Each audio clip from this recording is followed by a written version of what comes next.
This channel of mine was never intended to be a competition for a certain number of subscribers. As per today, I have 99 subscribers. What do you know?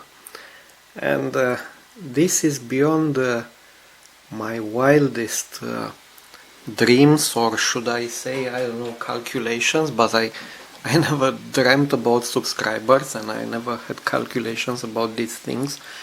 And what do you want? There are 99 people who subscribe to this channel. And my fun is to build these models, but I cannot just glue plastic pieces together and that's it. I read a lot about ships. I have a passion about naval history, and I comment about the ships, about the technical aspects, about their history, and about the history of various countries involved in the events surrounding these ships. So this is how I came to comment about Russia. And I know for the foreseeable future, my comments about Russia and my observations and whatever I say about Russia will be, unfortunately, vastly majority negative.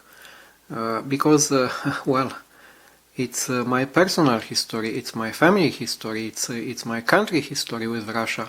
That's usually a negative one.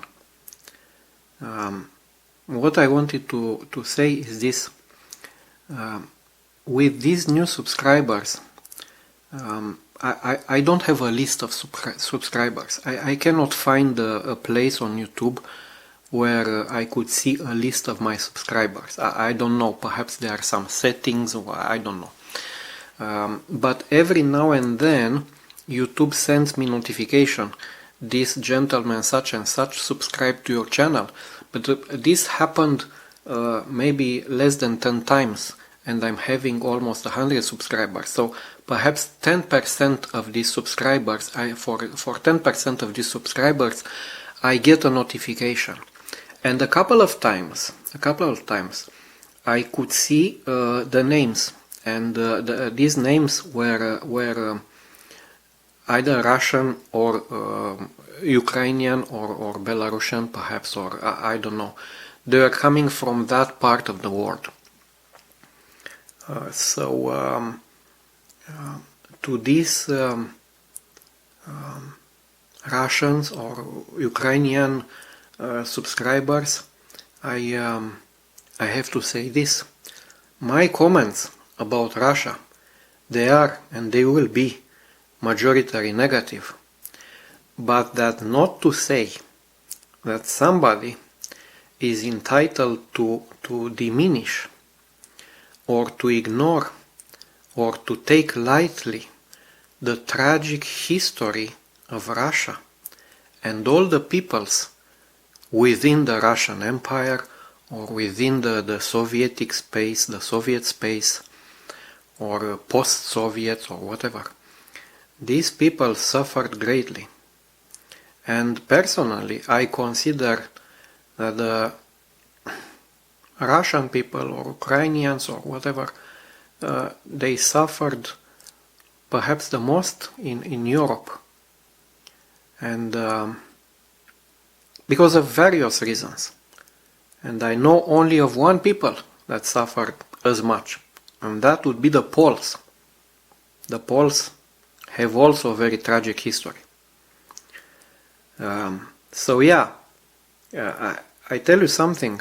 When I grew up in my city, going to school every day, I was passing back and forth, very close to a Soviet Red Army graveyard. Yes, a graveyard.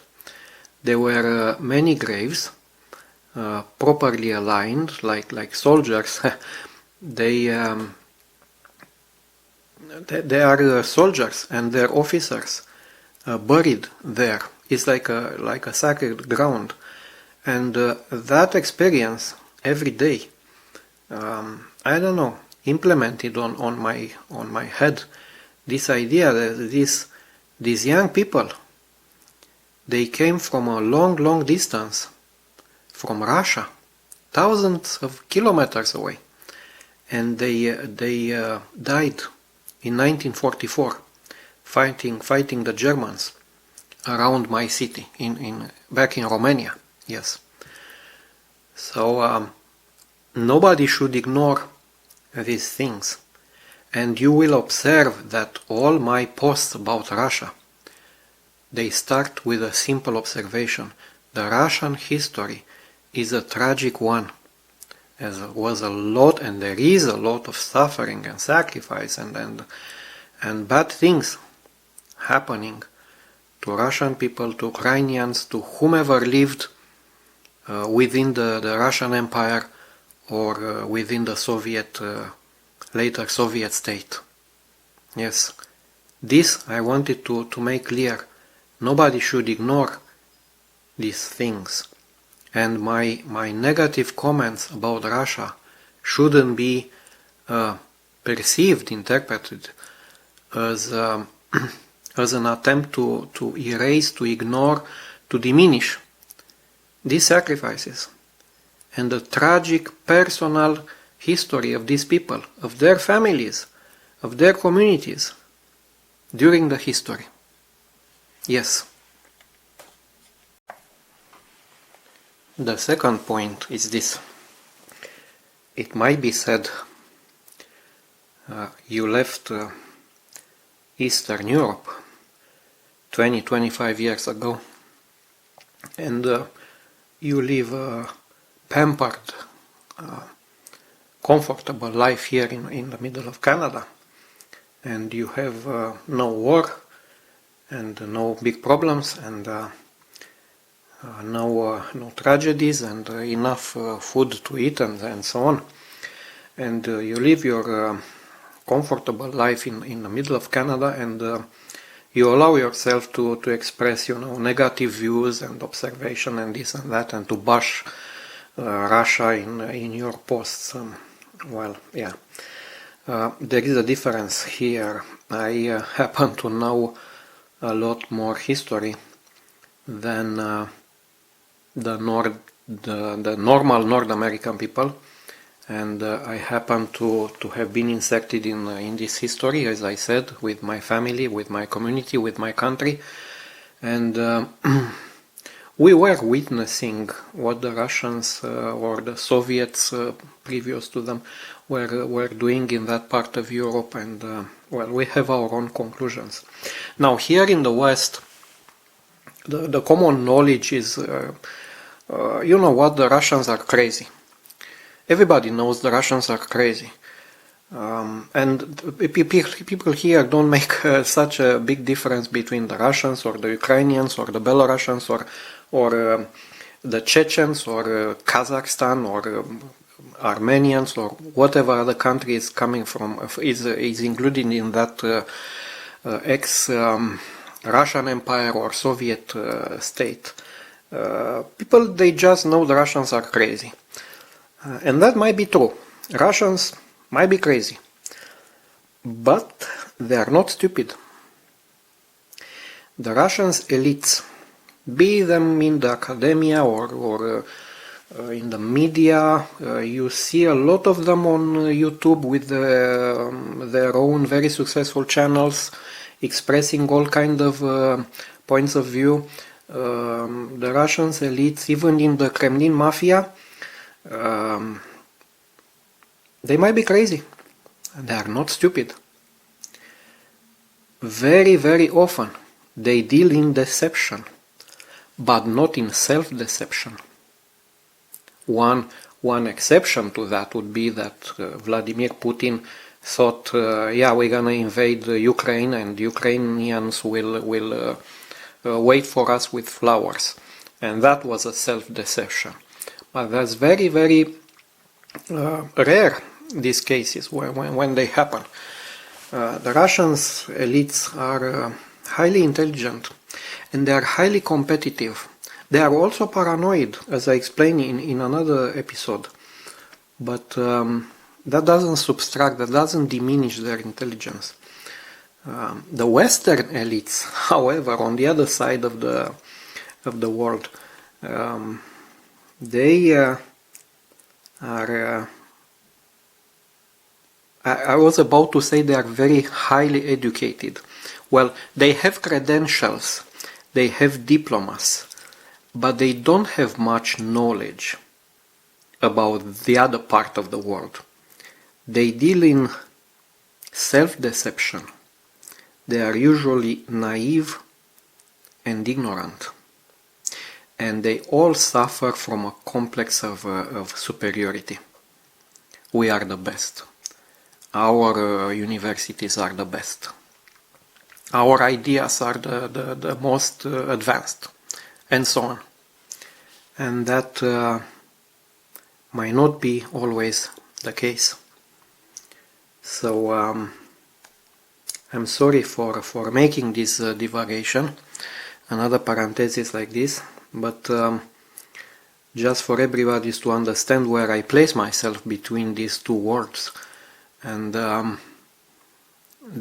advantage I'm having in looking at both sides, and looking at myself too, by living half of my life back in Eastern Europe, and the other half here in Canada. So I have quite a unique perspective. So in the end, what I wanted to say to my Russian subscribers, or Ukrainian ones, or Baltic ones, or Eastern European ones, look, I will keep talking about history. If you don't like what you hear, just put me on mute. Just ignore the channel, maybe. I don't know.